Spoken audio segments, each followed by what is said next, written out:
What kind of ludicrous mumbo jumbo chickadee chick cheese chicken are you French frying in your oven?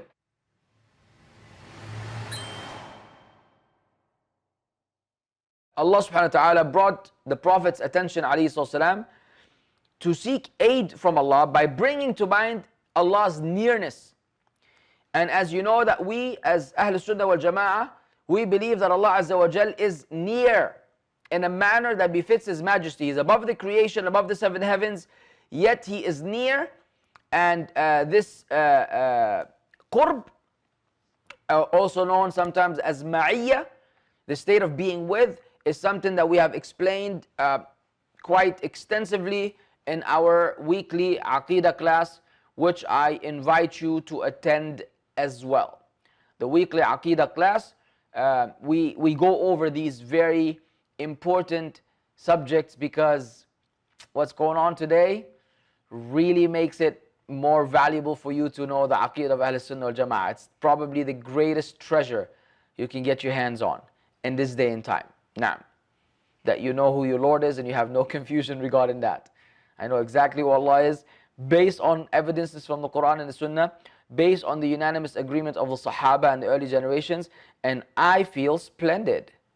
I feel grape, just grape, absolutely grape, that I know exactly what to believe, versus al-mushakkikeen, those individuals which are right now on the attack, and they're trying to speak ill of anyone who supposedly does not promote their philosophical approach to da'wah, labeling us, probably doesn't know about me, I don't care, labeling Brother Sajid and whoever follows that path to be unintelligent, anti-intellectual, and so on and so forth. It's really a sad state of mind. This is the state we're in.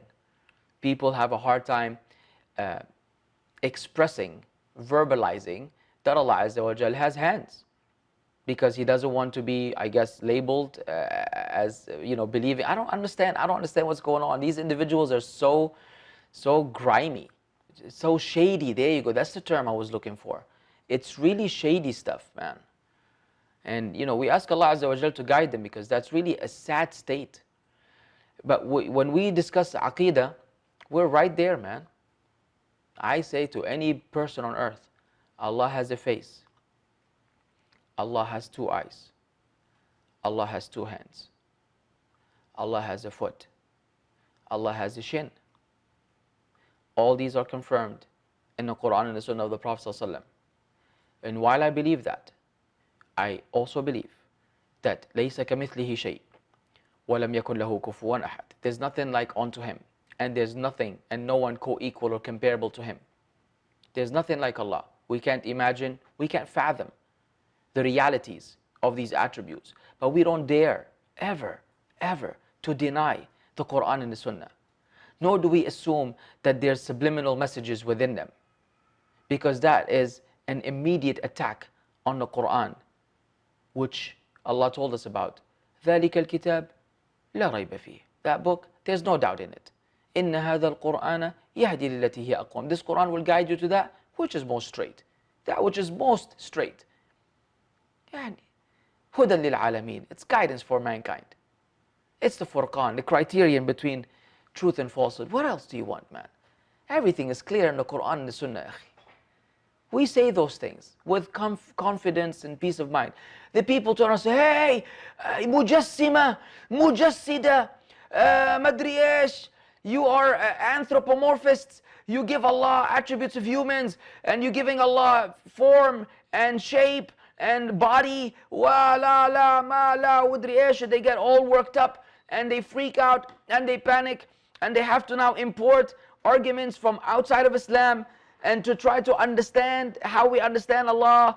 And the Prophet ﷺ didn't mean this, and hand does not mean hand, and face does not mean face, and descent does not mean descent, and ascend does not mean ascend, and rising over does not mean rising over, and nothing means what it means.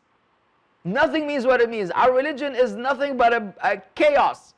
It's an utter chaotic compilation of ideas. This is what the Asha'ira, the Jahmiyyah, the Mu'tazila and their likes, this is what they're communicating to the world.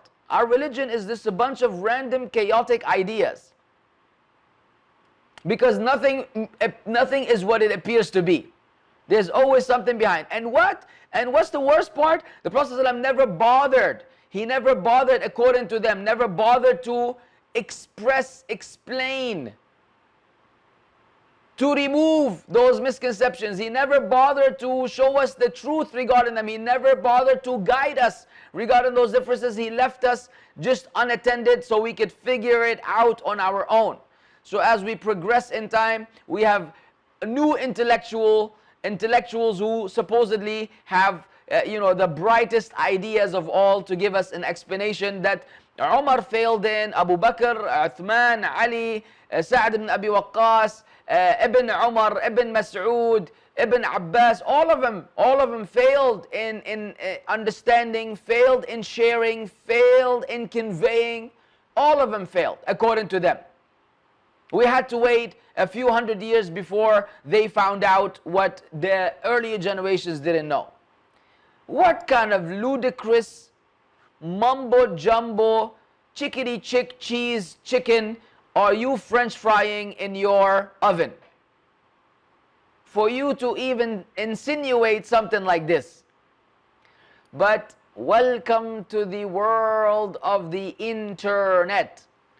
If you can afford a microphone, if you can afford a laptop, if you can afford internet connection, khalas ya habibi.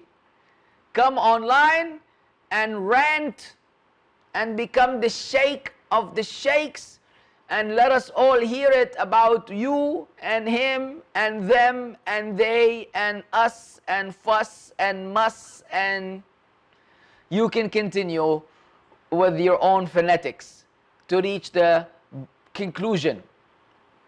That's what it is. You give them a mic and game over, baby. You get attacked for adhering to the way of the Prophet ﷺ. And those, I don't want to say clowns, because sometimes clowns are good and funny, but those supposed du'at and speakers have done nothing but damage in the name of intellectualism and in the name of da'wah.